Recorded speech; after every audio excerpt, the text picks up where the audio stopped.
Okay.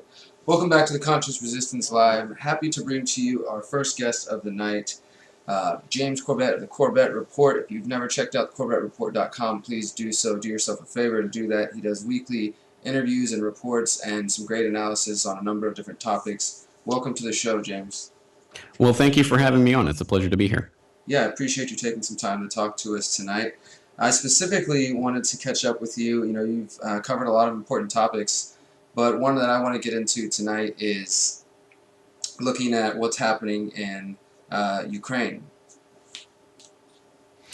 Well, this is such a big story right now, obviously, and I think it's important for all of us to be keeping an eye on what's happening in Ukraine, specifically because there is the sense that this is the buildup towards, at the very least, the fault lines for a possible World War III scenario. And I don't want to bandy that phrase around lightly. I mean, this is an extremely important topic for a lot of people, and we're starting to see the outlines of at least what's being called this new Cold War in the mainstream media that they're talking about, with the battle lines being drawn between the NATO allies and Russia taking place, obviously, on this Ukrainian fault line. So I think it's extremely important for us to really understand what's going on here. And I think the best way to get a handle on that is to take a look at what's happened since the installation of this coup-backed, US-backed coup product government, quote unquote, that's been installed in Kiev since this began under Arseniy Yatsenyuk, better known as Yats, who, of course, was talked about in that leaked phone conversation between Victoria Nuland and the U.S. ambassador to Ukraine that came out a month or two ago, in which they were talking about installing Yatsenyuk as the new prime minister. And lo and behold, here we are, and here he is as the new interim prime minister. And what was the very first thing that he did upon taking office was to come out and say, "Don't worry, IMF, we are going to cooperate with you absolutely fully on all of your conditions for any type of financial aid that you provide to us." And given that the Ukraine is in such dire financial situation and is in debt to the tune of $35 billion that they need just to stave off the bankruptcy that's looming on the horizon for them, they are definitely in a position to be, not to put too fine a point on it, economically raped by the economic system. And this is not something that will come as much of a shock, I think, to people who have been studying this issue. For example, the issues that have been raised by the so-called economic hitman and John Perkins and others who have been exposing this system and what it's been doing around the world for decades now. But I think most of us are familiar with this in the context of what's been happening in Latin America and in African countries and countries on the periphery of the global order, as it were, countries that a lot of people only hear about on the news and then quickly forget about. But what's happening in Ukraine right now is starting to draw this back from the periphery towards the center of the global empire, towards Europe. And of course, we've seen the Eurozone collapse. And I think all of this can be seen as puzzle pieces in this giant puzzle that is showing us that we are on the brink of a civilization level collapse. And I don't want to say that lightly.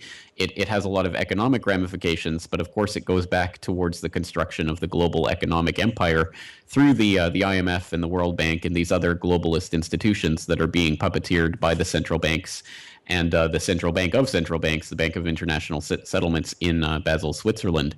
And again, the latest on this, of course, is the Ukrainian prime minister who just last Thursday was agreeing to a economic aid package from the IMF for somewhere between 14 and 18 billion dollars, which will come with all sorts of restrictions on the Ukrainian economy and ways that they are supposed to enact austerity in the name of putting the Ukrainian economy back in order.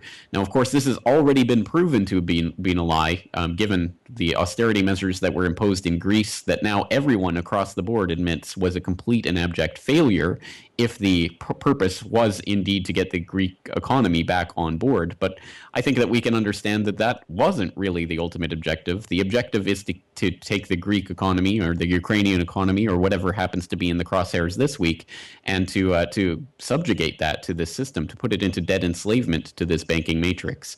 So I think that's the outline of what we're facing here in Ukraine, and it's part and parcel of a larger system that's taking into place, that's being put into place right now. Sorry, but it does involve these two main players on the geopolitical chessboard right now: the U.S. NATO allies, and then Russia with its resistance bloc allies. And in that regard, I think this is an exceptionally important conflict that's taking place, that might, in some ways, define the arc of the conflict that's shaping up for the first half of the 21st century. Yeah, definitely. James, you said a whole lot there that's really important that I want to work our way through, and it's all. I agree completely with your analysis of the situation, as far as the IMF and the global banking system being the ones who are going to benefit from this entire process, as the Ukrainian people are stolen from once again, as governments around the world continue to do. Now, I wanted to get into. I have one particular question earlier that I wanted to get your thoughts on, and you sort of touched on it there as far as the NATO allies and the resistance to that. In the larger scheme of things, the idea of a new world order, of a global government or a global state existing and coming together, and we understand that there's covert actions and there's a lot of actions taking place behind the scenes that we often don't see and that we look for. We see hints of these and we try to put the pieces together.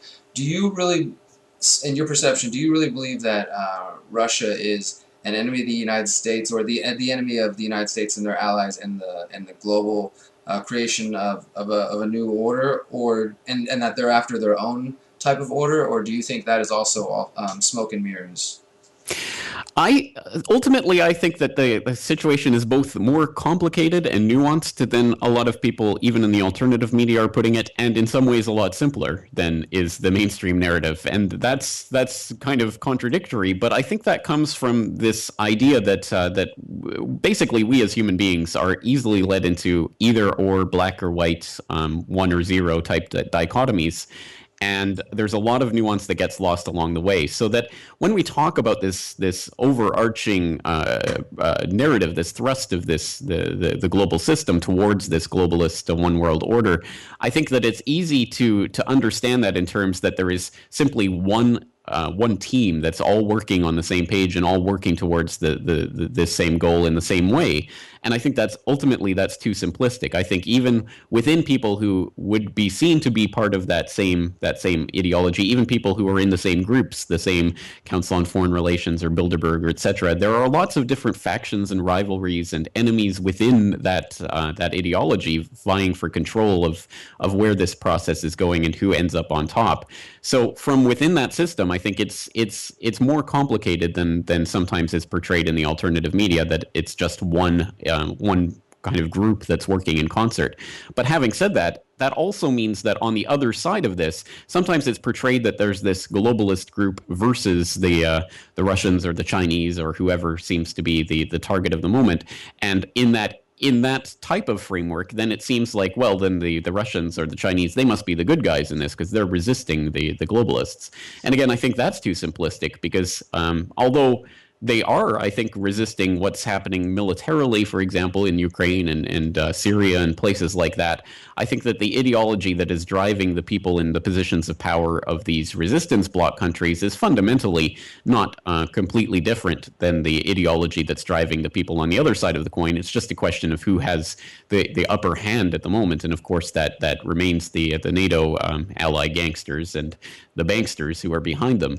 And so I think that we have to look at what Putin is doing, for example, in the context of his dream, I think, of reinstituting some sort of, it's now going under the name of Eurasian Union, and it's being put forward as a type of trade bloc between Russia and some of its former Soviet satellites. But I think really towards the creation and cementing of a larger regional governmental type institution that will provide that type of counterbalance against NATO and what it's doing. So again, we see that dichotomy, the one or zero, black or white nature, being used to drive people into situations where, in order to combat the globalist threat from NATO, you have to create another global entity, some sort of resistance bloc that will, again, form much of the same thing in the name of fighting that thing that people are against.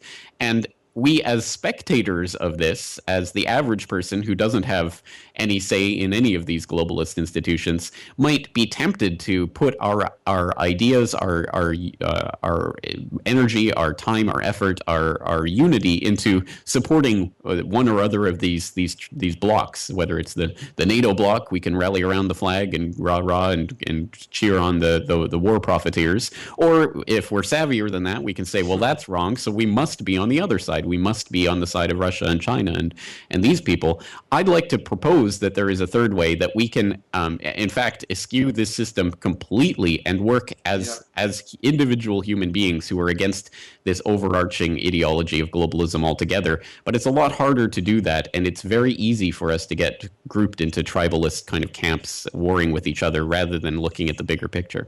I'm very excited that you hit on that point, James, because I agree with you 100%. We need to find the solutions. I try to really bring those points home, that for one, we have to start working on ourselves, working locally on our own selves and in our communities, and really trying to communicate these ideas to other people and to look for solutions for them, not just to constantly be fear-mongering or to just be spreading information without any type of idea of how to move people forward, which is what people are looking for. What I recognize is that there are often individuals out there who are not completely ignorant to what's going on in the world, but they either lack creativity in seeking solutions, or they have just been propagandized into believing that the state and the government is the only solution, and so there could be no freedom without that.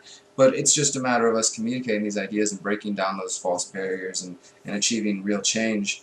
And I agree with you on the idea of that there's warring cartels or factions of this. It's not simply one group, and I think that my understanding of that has grown over the past couple of years as well, just coming to that understanding that there are, sometimes just because Putin or some foreign politician is giving it to Obama or the Americans, it doesn't mean that they have any better vision of the world if they take over this country and things like that. So at the end of the day, I try to remind everyone that whatever coups we're talking about or uprisings we're talking about in Venezuela, Ukraine, destabilizations happening all around the world, and often Western influence, at the bottom of it, at the heart of that, are everyday people like you and I who are just looking for answers and just trying to be free, and often they're swimming in a sea of misinformation and propaganda and just trying to figure out how to get through the next day. So I think there are real solutions to be found.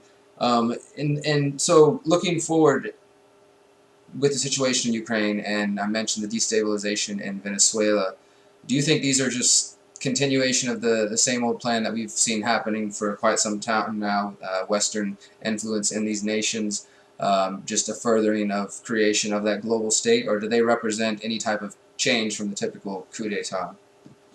Well, I think they are just a difference of degree in terms of what's happening. So I think we can connect them to what's happened in the past. But because that degree has been ramped up so much, I think it's almost a difference in kind. So that we can see, for example, I mean, we've watched the complete destruction and takeover of many different smaller governments and economies around the world for a very long time. But as I say, that's often taken place along the periphery. But Ukraine, they're on that nexus of natural gas corridor, for example, between Russia and Europe, does stand in a particularly important part of the world in that Central Asian, Eurasian part of that nexus that, of course, Zbigniew Brzezinski wrote about in his 1997 book, the Global Chessboard, talking about how this is really the absolute center of the world, that whoever controls the Central Asian and Eurasian part of the global chessboard does control the globe. And I think we can see that, for example, what's taking place in Ukraine right now is thus extremely important from that perspective. And so I think looking forward from here, let's look at this situation from the perspective of the Ukrainians, because I think that there probably was a significant degree to which there were people, certainly in the western part of Ukraine, who did have, and I think legitimate grievance with the gangsterish government of Yanukovych, who really was the gangster thug who took over from the gangster thug before him, who was instituted in the Orange Revolution, which was again backed by the National Endowment for Democracy and Soros's Open Society Institute, and all of these types of groups that have become the color revolution specialists in recent years. So I think from their perspective, I can certainly see why there would have been a lot of resentment about Yanukovych and the way that he was handling the country and the types of nepotism and other things that were going on. But then again, what have they really replaced that with now with Yatsenyuk and people like that stepping in again at the behest of the U.S. State Department and the people who have been puppeteering this thing for many years. So it's kind of the rock and the hard place. I mean, do you just throw out one gang of thugs and institute another? And I think that this again has to go back to what you were saying there about looking for the ways that the people can actually come together to try to find a solution that doesn't revolve around this nexus of the banks and the banksters and the IMF and the World Bank and the Russian government and all of these big players that are all trying to carve out a piece of the Ukrainian economy and use it for their own political purposes. And it's difficult for us at this level to look at a system like this and how it is really completely 100% totalizing the way that we've been steeped into this system our entire lives, and to try to imagine a way of getting around this. And the types of things that people can do to collaborate at this point and to try to avoid this system and extricate themselves from it seem almost laughably like baby steps at this point. The idea of creation of local trading communities, the complementary currencies, the ways that people can actually start to detach themselves from this banking system. Again, it's almost overwhelming to even contemplate. But I think if we don't start contemplating that now and in a serious manner, I mean, really seriously start to try to put together ways that we can eschew some of this paper funny money that they've hooked us on. Unless we start to think about that now, we are probably going to lose this game. And this isn't a game for just the control of the globe for a few years or a few decades or even a couple of generations, as we've seen in empires in the past. This is as we start to move into this technotronic era, again, as Zbigniew Brzezinski has called it, and the idea that we can now manipulate humans down to the level of the genome, and we're starting to experiment with GMO crops and all of these things that are truly changing the face of the planet as we have known it in the interest of this ruling oligarchy. We really are looking at the game for all the marbles. That is for the future of humankind, and it's hard to stress how important our actions in the coming generation will be, because it truly will determine that future course of society and whether or not we will continue to survive and thrive as a human civilization, or whether we will be finally and completely conquered by these banksters and their minions. Definitely, you have a great way of putting that, James. And I want to get your thoughts briefly. Are you an anarchist? What do you think about anarchy? Well, I dislike the term anarchy because it's so weighed down now with all sorts of emotional and mental baggage, and it comes with its own history, which I'm starting to explore now in a podcast series I'm doing called The Well-Read Anarchist, where over the course... Oh, I'm glad to hear that. Well, over the course of, I think at this point it might not become apparent what I'm doing, but over the course of the next few years, as we start to read into the record more and more of the works of some of the foundational anarchist thinkers, I hope that we'll start to give people a better understanding of what anarchy is, where it's coming from, and what its kind of intellectual pedigree and history is. But it is a term that is so weighted down that I find it can sometimes be actually a roadblock, an impediment to people understanding what it is that we're trying to say. But yes, I mean, I'm certainly sympathetic to the idea of not having, for example, governmental institutions being the arbiters of what happens in our society in any way, shape, or form. I think that the only solution to this centralization of power and control that we've been seeing perpetrated by the banking oligarchy will have to come through its exact opposite process of decentralization and bringing that power again back down to the individual level of free human beings interacting in free ways to bring about the type of world that they want.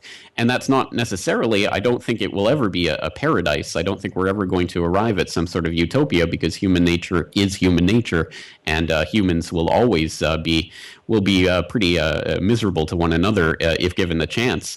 But ultimately, I do believe that the only chance that we do have as a species to be able to at least survive and hopefully thrive on this planet will come through free and voluntary human interaction, rather than through coercion at the force of the barrel of the gun, which is the way that unfortunately human history has been steered to the point where we're at. And thinking that we're going to get out of the problems that we're in through the same level of thinking that got us into them is, as many people have remarked, the definition of insanity. Yep, absolutely. Yep, yeah, I agree with you 100% on that as well, that it's difficult to communicate these ideas sometimes when you get stuck in the language, because, for those who get into the idea of government and they try to fight within those channels, especially, let's speak more specifically, the past 5 or 6 years, people who got excited and believed someone like Ron Paul could change things within the political system, or really any candidate, and they buy into that, and then they try things in the political realm, and they learn how corrupt things are and how realistically you have no chance of changing things in that system on the federal level. At least you can definitely affect things on a local level, but even there's corruption.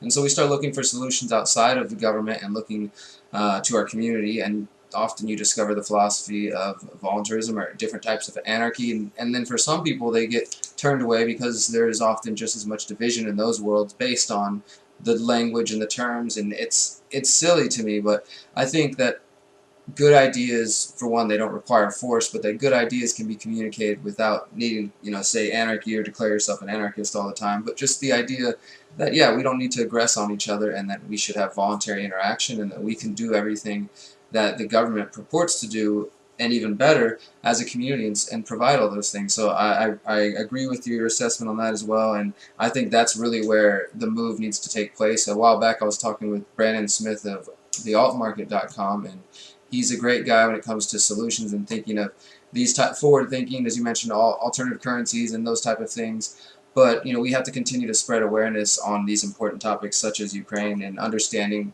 what role the United States plays in it, and remembering and knowing that if you're a United States citizen, that your tax dollars are going to funding these war machines. And we have to find ways to create solutions that allow each other to get out of these traps and to stop fueling them. Well, I think that, again, is absolutely the key, because it's something that we don't like to think about, because it does bring into question sort of the entire lie that has been the fabric of our lives that have been woven around us. But we are, to a certain extent, culpable for the system that's in place right now, because every single day we make choices that either feed into the system and allow it to propagate, or will be that break and impediment to the overall agenda.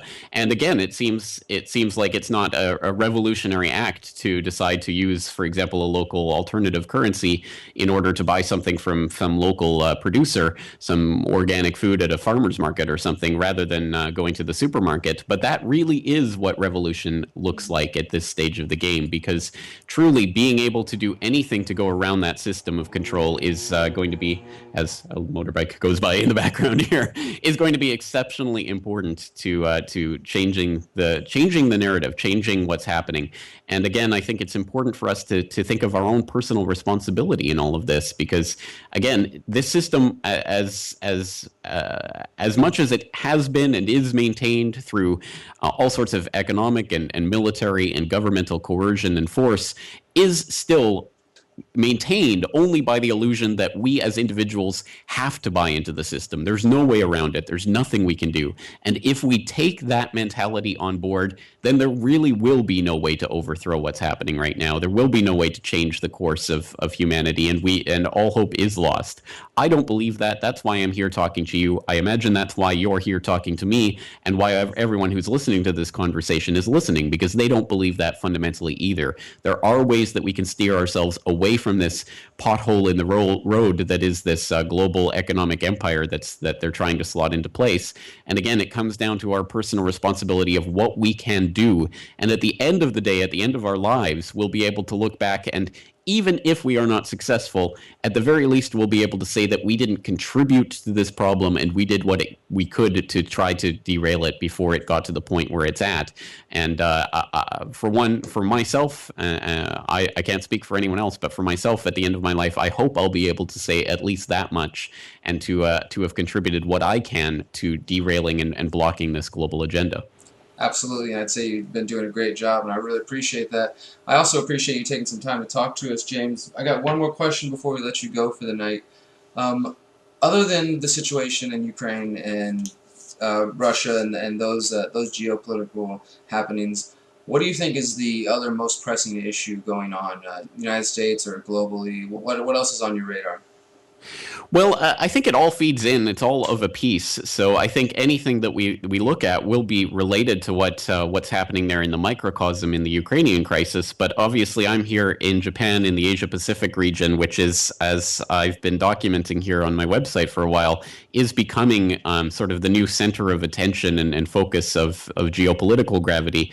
And I think will continue to do so in coming decades, especially as the Chinese behemoth again becomes more of the kind of excuse for American military involvement, and it just becomes a self-perpetuating cycle of increasing military expenditures, and I think we all know where that goes. So I am looking very much at the Asia-Pacific region and what's happening here, and the growing rivalry between Japan and China, and things of this nature, that again also feeds into the economic collapse that I think is coming and is being again engineered into place by the banking structures that have position themselves to profit from that collapse. So I'm not sure if I could say there's one particular aspect of this that is the most pressing, because all of it is of a piece, and what happens here in Japan could affect America tomorrow, and what happens in America can affect Europe, and what happens in Europe can affect Africa, and what happens in Africa can affect Asia. So we have been engineered to this into this global situation where we really are all in the same boat.